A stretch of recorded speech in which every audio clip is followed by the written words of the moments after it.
Merhaba, ji Slav Mayakovski podcast'te dem başlıyor hemulanlar. Hevi dikim herkes baş be u her çeşitli gori dile be. Va demeke derece me podcast kayıt net girin, min podcast kayıt net girin. Ne burası ne xwazim li ser vê demê bisekinin, em li ser vê demê bisekinin, ez niha li berim û dixwazim behsa kesekî ji we re bikim ku ji bo min tiştekî nû bû, belkî ji bo wê jî tiştekî nû be. Em ê behsa genjî monotogarî bikin. Ya rastî em ê behsa nivîskara genjî monotogarî Murasaki Şikî bû bikin.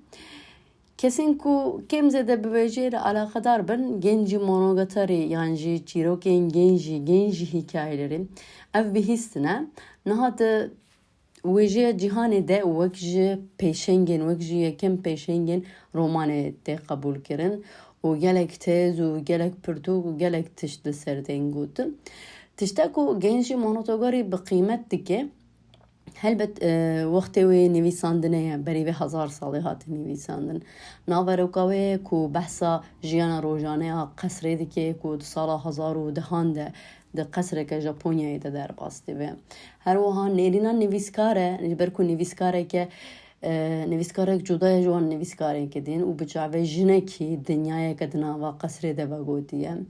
û di navê de nava berhemê de hîn helbest hene dibêjine wan re waka çawa dikarim ji we re bêjim wek hayî kuyanin ew jî biçûkin lê ew jî bi qîmetin ew jî di navê de ne û helbestek yan jî rastî bêjim berhemek gelekî bi qewetê ku her çi qas em bêjin heta asta dijminatiyê li berhem li hemberî berhemek kes derketin jî berhem xweparast hezar salî û heya roja me îro hatiye.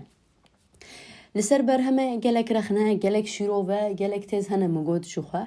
Lê em ê îro zef behsa berhemê nakin. Em ê bêhtir behsa nivîskara wê Murasaki Şikî bû bikin. Kî ye Murasaki Şikî bû? Murasaki Şikî bû keçikê gundî ye. Na, helbet ku ez vê bêjim hûn ji min bawer nakin ji xwe ne rast e. Murasaki Şikî bû keçikeke arîstokrat e, li malbateke arîstokrata Japonyayê tê dinê. Bavê wê, kalê wê, bavpîrê wê, herkes yani galikê wê, birayên wê hemû helbestwanin di heman demê de malbateke ku tekîliya wan bi wêjê û hunerê re jî heye. Hemû kes helbest wan e di malbatê de û malbat bi salan e li Japonyayê cihêkî xwe bi hêz û qewet girtiye. Ji xwe Murasaki Şikî bû ne navê wê rastî em navê wê rastî nizanim mixabin. Murasaki wek navekî kod em dikarin bêjin girtiye. Şikî bû jî navê bavê wê em dikarin bêjin navê vazîfeya bavê wê wek paşnav girtiye. Bû Murasaki Şikî bû. Murasaki Şikî bû bixasî ku di rojnivîska xwe de behsê dike.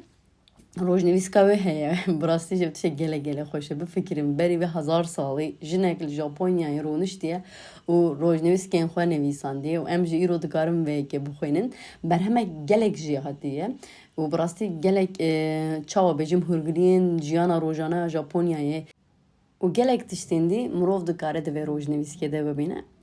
Murasaki Şikî bû di vê rojnivîskê de behsa hîn mijaran dike balamik şan dixwazim were parve bikim. Mînak li Japonyayê jin fêrî karakterên alfabeya Çînî nabin ev ji bo wan qedexe ye ji ber ku karên dewletê, karên ekonomiyê her tişt bi alfabeya Çînî dibe. Ferwerdeya jinan a di vê warê de qedexe ye. Lê jin dikarin bi alfabeya Japonî yan em dikarin bêjin bi alfabeya Kana xwendin û nivîsandinê fêr bibin û tiştan binivîsînin. Ev yek ne qedexe ye. Murasaki Şikî bû jî perwerdeya wê dibîne. Lê di heman malê de di odayek dî de birayê wê bixwe fêrî alfabeya Çînî dibe. Dema birayê wê fêrî alfabeya Çînî dibe ew jî dibêje ez diçûm cem de vê dîriyê wê odê min mamosteyê birayê xwe û birayê xwe guhdar dikirim. Dûr de birayem nikarîbû hîn karakterên Çînî bilev bike, hîn tiştan ji ber bike. Ew tiştê ku wî nikarîbû dibêje min bi hêsanî dikarîbû ji ber bikim bêjim bilev bikim. Bêje çend caran bavê min ez duya rewşê de dîtim yani ez li ber odeyê dîtim û piştî vê biryar da ku ez jî fêrî alfabeya Çînî bibim. Piştî ku Murasaki Şikî bû fêrî alfabeya Çînî dibe bi rastî jiyana wê digwere ji ber ku çapqaniyek gelek mezin li hemberî wê dibe bi êdî dikare gelek tiştan bixwîne. û ew bixwe dixwîne jî lê vê dema min ev anekdotaya xwe tiştek hat bîra min. Fatma Aliye Hanım belki öyle bir histi belki Çağ Paşa'ya Osmaniyan ya Ahmet Cevdet de dibêje birayê min fêrî xwendin û nivîsandina Fransî dibû zimanê Fransî dibû lê ez nedibûm dema mamosteyê wî taybet daha di odeyê de min devê dêrî wan guhdar dikir dibêje carekî di car sê car dîse wek murasekî şikî bû bavê wê jî ew devê odeyê dîtiye û biryar daye ku ew jî perwerdeya Fransî bibîne û ev jî fêrî Fransî bûye. Bifikirin Fatma Aliye Hanım bawarım di sed sala nozdemên bîstemîn de dijî murasekî şikî bû di sed sala yazdemîn de dijî yani hezar salî de cîhana jinan neguheriye. Dîsa ji bo perwerdeyê li devê dêriyan disekinin û li birayê xwe mamosteyê birayê xwe guhdar dikin ku dixwazin behreke xwendinê ji xwe re jî bigrin. Mixabin di hezar salî de guherîn gelek kêm bûye. Em devam bikin piştî ku murasekî şikî bû perwerdeya xwe dibîne û digihê li Japonyayê di devre heyanê de devre heyanê bi qasî ku di dîroka Japonyayê de derbas dibe devreke ku aştiyek aramiyek heye û perwerde huner çawa bêjim resm wê jî ev gelek serdestin dewreke xweş tê tasvîr kirin dema behsa wê dewre tê kirin di wê dewre de jin berî bigihîn 20 salê xwe bi taybetî jî din arîstokrat di zewcênin zarokê wan jî çêdin dema tên 20 salê ez wisa bêjim lê murasekî şikî bû zûna zewce bavê wê zûna zewcê piştî 8 salê xwe di zewce û diçe cem mala mêrê xwe dema diçê wir mêrê wê kesekî pîr e û gelek jinên wî heye ji ber ku li Japonyayê wê dewre kes dikarin gelek jina bigirin pirjînî heye mixabin ew jî dibe jinek jiyê wî lê ev zilam zû dimire dema ew dimire murasekî şikî bû jî divegere mala bavê xwe. Piştî ku murasekî şikî bû divegere mala bavê xwe êdî dikare bi her awayî berhemên xwe binivîsêne tu tiştê ku wê bigire tuneye û dest bi nivîsandinê jî dike. Pêşî gen jî monotogariya xwe di mala bavê xwe dinivîsene dûr de dest bi nivîsandina wê dike û ev çîroka wê ez çawa bêjim di nava arîstokratan de gelek berbelav dibe. Ji ber çi berbelav dibe? Ji ber ku naveroka wê di qesrê de derbas dibe û diyalogên di nav bera wan de derbas dibin tasvîrên di nav de entrîkayên bi nav de gelekî bala kesan dikşênin û her wiha helbestên bi navê wakayê di nav de dibêjin gelek başin û gelek bala wan dikşînin. Pêş ve diçe her ku popüler dibe li qesrê jî tê bihîstin û împaratorîçe bangê murasekî şikî bû dikin ji bo werê qesrê bijî bibe nedîmeya keça wan yani bibe nedîmeya prensesê. Murasekî şikî bû ve pêşniyaza wan qebûl dike tê qesrê dibe nedîmeya prensesê. Ji ber ku di heman demê de murasekî şikî bû perwerdeyê gelek baş dîtiye dikare wê keçike perwerde jî bike.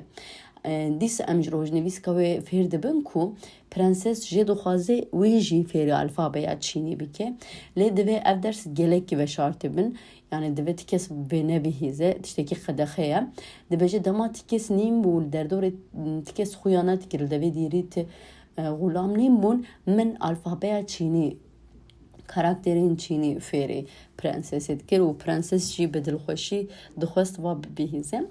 Di qesrê de devam dike monotogariya xwe binivîse gen jî monotogariya xwe binivîse û dema di qesrê de dinivîse êdî nav û dengê wê bêhtir belav dibe ji ber ku bêhtir kes wê dixwînin bêhtir kes wê dibînin û her wiha ji ber ku arîstokratên di qesrê de dijîn dewlemendtirin bêhtir dikarin qaxiza bi dest bixin û wê zêde bikin. Çawa bi qasî ku tê zanîn li Japonyayê wê devrê qaxiz gelek biha yani dibêjin bi pere nehat kirin ew qas biha bû ji ber vê yekê dema gen jî monotogarî tê nivîsandin her ku beşevê zêde dibin şöhreta murasekî şikî bû jî zêde dibe ji ber ku ev tê wê watê ku çiqa berhemek dirêj binivîsêne jî dikare werê xwendin û berhemê devam dike dinivîsêne û bi qasî demekî dema wê dinivîsêne jinên qesrê alîkariya wê dikin çawa alîkariya wê dikin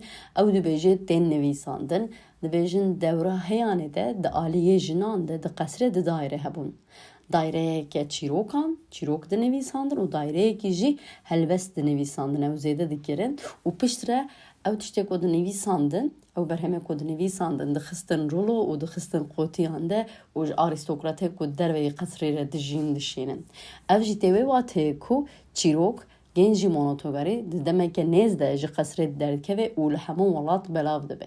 Yani popülariteye ve gelek zêde dibe li Japonyayê. Dema popülarite zêde bû helbet em rastî rexneyan jî tên. Rexnegirên me pêşî em dikarin bêjin rahîbên Budîst. Rahîbên Budîst gelekî li dijî vê berhemê ne. Dibêjin ev berhem dij ahlaqî di nava vê berhemê de erotîzm heye, di nava vê berhemê de tiştên nêzî insestê hene. Divin ev berhemê wisa gelek bi têlûke ne û divê neyên xwendin. Letikes van berheman qedexe kirin tune birastî jî yani tu berhemê de yan jî tu lêkolînê de jî min tiştekî bi vî awayî nexwend gelekî li dijî derkevin û tiştek û hatin nivîsandin jî ji aliyê wan re dibêjin honak yani tiştên derveyî rastiyê gelek gunehin. Di Budîzmê de bêjin 10 gunehên serekê hene ya pêşî vir e dere we û berhemên honakî jî ji ber ku tiştên der rastiyê dibêjin dûrî rastiyê dibêjin nerastin ew gelek gunehbarên mezin gunehkarên mezin ji bo nivîskarên ku honakê dinivîsînin û dibêjin û ji bo gencî monotogarî jî wiha dibêjin gelekî li dijîne. Ev rexnegir pêşiya nivîsandina vê berhemê nagire murasekî dewam dike di nivîsêne. Murasekî di berhema xwe de beşekî dinivîsêne. Di wê beşê de jî di nava qesrê de em dibînin ku pêşbirkeke resman heye. Divê pêşbirka resman de û dibînin yani qesrek çawa ye. Di rastiyê de jî gelek pêşbirkên resman, pêşbirkên helbestan û pêşbirkên çîrokan tê li darxistin. Ew rastî murasekî xistiye berhema xwe de jî. Dûr de kes resmên xwe çêdikin û nîşanê jûriyê didin. Jûrî li gor hîn pîvanan. Pîvana dide wan û kes tên hilbijartin. Murasekî jî bangê xwendevanên xwe dike di berhema xwe de. Dibêje mêzên jûriyê divir de çawa li gorî hîn pîvanan biryarê didin û rexneyan dikin. Ez jî dixwazim rexnegirên min yan jî xwendevanê min piştî ku berhema min xwendin rexneyên li min bigrin fikrên xwe bibêjin. Yani murasekî şikî bû dixwaze ku dengek ji aliyê dî were bi yek alî neaxive. Ji xwendevanê xwe vê yekê dixwaze murasekî şikî bû. Murasekî şikî bû piştî van hemûyan dinivîsêne berhema xwe xilas dike û dema berhema xwe xilas dike împarator û împaratoriçe jî dixwazin ku berhemê yani tiştên ku dema mala bavê xwe bû nivîsandî û tiştên ku li qesrê bû nivîsandî bixe yek cîld û ji wan re binivîsînin û bişînin. Ew jî wiha dikin di qesrê de vê yekê dinivîsînin û dixinin yek cîld û didin wan. Lê bi qesî ku tê zanin dibêjin ku niha em li gencî monotogarê binêrin ez mînakê didim bo mînak ku 1000 rûpel bê wê devrê ev maksimum 500 rûpel e. Lê ev berhema orjînal yani ev destxetên orjînal îro di destê me de tune ne. Destxetên kevin hene di dest lê ev neyê orjînalin yani neyê ku murasekî şikî bû bixwe nivîsandine. Çawa bûye nexwe ev qasî dirêj bûye. Divir de divê em kemek behsa wêjeya wê devrê yan jî nivîsên wê devrê bikin. Migote were kesên ku van çîrokan aristokrat dinivîsînin dixin rûlo û dixin qotiyan de ji dervere dişînin ji aristokratên dervere dişînin ew jî li mala xwe vê zêde dikin û dinivîsînin ji nû ve dinivîsînin. Dema ji nû ve dinivîsînin mînak dibêje ev der xelet e wê diguherîne yan jî dibêje ev ne baş e wê diguherîne yan jî ji bîr dike beşekî naxê navê de yan jî neacibîne wê beşê de derxîne yan jî dixwaze beşekî bi xwe lê zêde bike. Bi rastî bi qesî 300 salî ev li Japonyayê berdewam dike. Heta 100 sala sêzdemîn û çardemîn berhem ji aliyê gelek kesan ve wek berhemek sereketê berhevkirin berhem her ku diçe zêde dibe her ku diçe tiştine tên zêde kirin. Ev jî ji ber çi ye? Ji ber ku wê deme li Japonyayê mantıkeke telîfî tune bû. Yani mantıkek ku nivîskar çi binivîse divê wiha bimêne tune bû. Ev mantık tenê ji bo berhemên olî hebû. Mirov nikarî bû dest bide berhemên olî lê mirov dikarî bû dest bide berhemên kesên ku işte dinivîsandine. Ji ber wê yekê kesan jî carna diguherandin, carna ji bîr dikirin, carna zêde dikirin û berhema ku niha di destê me beye hatiye holê. Ev berhem wek karakter helbet nedûrî karakterê nivîsandina murasekî şikî bûye. Lê dîsa jî em dikarin bibêjin ku لی هاتیه زیده کرن صدی صد آوای اورجینال نه هاتیه دستیمه. پشتی که مراسکی شکی بو برهمان خو بلاو دیگه و پشتی دمکی جی قصر بار دیگه دچه مالا بابی خواه مالا خواه یا جیم بیشن دچه مالا خواه و لور جانا خواه دست ده و یک انسانه که نورمال دیجی و دمره. پشتی و دورا هیانه جی بداوی دبه او کود بیشن جره دورا آرامیه دورا آشتیه لژاپونیایه. پشتی و دورا سامورایان دست بدی که دورا شهر دست بدی که yani serdeman avin te u pişti serdeman avin jî devra edo te. Divan her du serdeman de jî gelek rexneyele murasakî şikî bû tê kirin û gelek tişt li ser berhemawê de gotin. Lê ev tişt nikarin li hemberî berhemawê bixwe bisekinin ji ber ku berhemek gelek bihêze. Lê dixwazim behsa tiştekî enteresan bikim ji ber ku min nizaniyo bi rastî ji min re enteresan a tema min xwendin jî. Di Budîzme de rêw resmeke bi navê kuyo heye. Kuyo çi ye? Piştî ku kes dimirin ji bo xêra wan di wê dinyayê de jiyanek wan baştir bibe yan jî li gorî baweriya Budîzmê bi awayekî baştir werin dinyayê. Cihê wan baştir bibe xêr tên kirin rêw resmek tê li darxistin tiştekî bi vî awayî ye. Dibe devre de dibêjin genci kuyo tên li darxistin. Çawa yani hûn ê bibêjin. Piştî mirina murasakî şikî bû di sed sêsed salê yani di serdema di sed sala sêzdemîn û çardemîn de kes dibêjin ku me di xewna xwe de murasakî şikî bû dîtiye. Murasakî şikî bû hatiye xewna me û gotiye min berhemek gelek nebaş nivîsandiye. Ji ber ku di nava berhema min de erotîzm heye, ji ber ku di nava berhema min de entrîkayên gelek nebaş hene û berhema ku min nivîsandî ji ber ku honake nerast e derewe. Ez gelek poşmanim û berhema min nexwînin wê ji holê rakin û dixwazim gunehê min werin afû kirin. Gelek kes bi vê xwestekê tên cem rahibên Budîst. Rahibên Budîst jî çi dikin û dizanin rahibên Budîst jî dibêjin baş e em dikarin vê rêw resmê derxînin. Lê divê hûn ji Lotus Sutrayê ji ber heme İngilîzmê Budîzmê ne berhemekê girînga Budîzmê ye dibêjî hûn divê ji Lotus Sutrayê nivîsan binivîsînin û ji me re bînin. Yani hûn divê berhema me zêde bikin û ji me re bînin. Ji ber ku wê devrê kesên ku hundir nivîsandinê zanibin jî kêmin û her wiha kaxiz jî gelek bihaye vê daxwazê dikin û kes jî ji bo ku hem ruhê wan hem jî ruhê murasekî şikî bû aramiyê bibîne vê daxwaza rahîban bigelin perî pêktînin û di vê devrê de ji ber wê dibêjin genci kuyo tên li darxistin gelek rêw resm hatine kirin tenê ne ji bo murasekî şikî bû ji bo karakterê ku di romanê de derbas dibin jî ev rêw resm hatine li darxistin bifikirin romanek piştî nivîsandina wê 300-400 salî jî hê bandora xwe li ser gelê Japonyayê didomîne. Em dikarin bi vî awayî jî bixwînin. Lê ku murasekî şikî bû ev yek bihîst dibane di berhema xwe de ji bo mirinê tiştek wiha dibêje. Ez dixwazim wê bi were parvekim. Murasekî şikî bû dibêje di berhemê de çima hûn ev qas bele sebeb xemgîn dibin?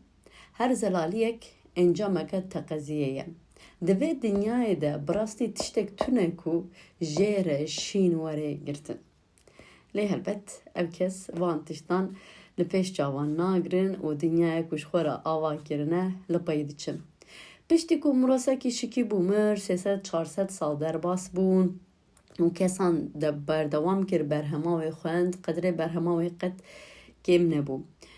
Dikarin bibêjin ku li Rojava jî ev berhem di sed sala 19 de hate xwendin ji ber ku piştî ku Rojavayê çûn Japonyayê û wergerên wê kirin û ew werger hatin Rojavayê Ingilistanê Fransayê dinya pê re rûbirû ma ji ber ku heta wê devrê gelek kesan digot romana yekemîn ne ew e romana yekemîn Rojava hatiye nivîsandin lê derket holê ku formekî gelek nêzî romaneye heta em dikarin bêjin roman bi xwe ye helbest roman bi xwe ye berî vê 1000 salî ji aliyê jinekî ve hatiye nivîsandin ev tişt bala gelek kesan kişan Virginia Woolf jî li ser vê nivîsandiye gelek kesên din jî li ser vê nivîsandiye lê ez dixwazim vê tiştê bi vê yekê bigirim Japonya walateke ku berî vê 3 salan derket holê di ezmûnên zanîngehê de ji bo ku jin nekevin beşên baş de sîstemeke rêjeyî darxistine, 100 kesa bigirin û sedî jin bê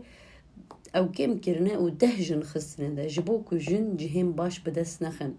Di welatekî wiha de jinek derketiye û berhemek bi vî rengî nivîsandiye û rahîbên budîst û rexnegîran û gelek kesan ew bê ahlaqiyê suçdar kiribin jî bi ser ketiye û berhem nivîsandiye. Di wê devrê de gelek kesan gotiye ev berhem jaliyê jinekî ji bo jinan û derbarê jinan de hatiye nivîsandin. Xwestin ew ê pûç bikin ji nedîtî vewerin lê ev çê nebûye. Piştî nivîsandina berhemê 300 salî nivîskarek na rexnegirekî Japon Norinaga li ser berhemê vêyekê dibêje. Bi rastî em dikarin vê penaseyê wek penaseya yekema romanê jî bigirin destê xwe. Penaseyek gelek xurt û baş e dixwazim bi we re jî parvekim û ez ê bixwînim. Dibêje çîrok yanî gên jî monotogarî di hîn aliyan de dişibe berhemên budîst. Lê mirov nikare ji bo hemû berhemê vêyekê bibêje. Di rastiyê de xwendevan ji bo dersên ahlaqî romanan naxwînin. Murasekî şikîbû jî ne ji bo dersên ahlaqî bide ev berhem nivîsandiye. Armanca vê çîrokeya sereke tasvîra hissên mirovî ye ku dibêje çawa dixebitin. Bi rastî spas ji bo Norînaga ku berî vê 600 salî karîbûye vê penaseyê ji bo wê berhemê bike. û her wiha mirov difikire mînak ez îro li welatekî gelekî dûr û Japonyayê dirûnim û behsa wê jî naku li odaya xwe rûniştiye berî vê 1000 salî hîn tişt nivîsandine derbarê însanan de, derbarê cîhanê de, derbarê jinan de, derbarê mêran de, derbarê pirtûkan de fikrên xwe gotine. Ev tiştek gelek cuda û tiştek gelek xweş e. Ji bo vê yekê em jî bi rastî spasdarê şîkîbûne. Baş e nivîsandiye, baş e ku heye. û dixwazim bi gotinekê wê biqedînim. Li ser xebat û hunerê tiştek gotiye. Murasekî şikîbû dibêje ku divê tu huner berî dil bê dil newêkirin. û her hunera ku mirov bi dil bike ji bo wê xebatê bide, ji bo wê kedê bide, ê di dawiyê de bi awayekî cömert were xelat kirin. Bawerim murasekî şikîbû jî xelata xwe girtiye. Ji ber ku niha li hemû aliyên dinyayê li welatên ku ji welatê wê gelek dûr bi zimaneyên ku ji zimanê wê gelek cuda em bi navê wê behsa berhema wê dikin. Heta beşeke din bimînin di xêr û xweşiyê de. Bi xatirê we.